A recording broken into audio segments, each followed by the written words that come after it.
শুভ সকাল বন্ধুরা, কেমন আছো বলো?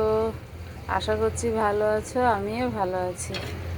এই যে সকালে রান্না, এই যে ভাত হয়েছে, এই যে মাছ ভাজা, মাছের তেল ভাজা হয়েছে, এই যে মাছের মুড়োর ডাল হয়েছে, এই যে মাছের মুড়োর ডাল, আর এই যে আলু দিয়ে পেঁপে দিয়ে এই যে মাছের ঝোল করব। এই যে আলু দিয়ে পেঁপে দিয়ে মাছের ঝোল, এই রান্না হয়েছে, আর কিছুই হয়নি।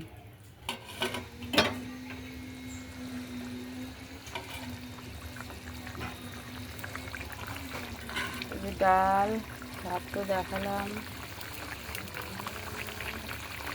আলু পেঁপে মাছের ঝোল।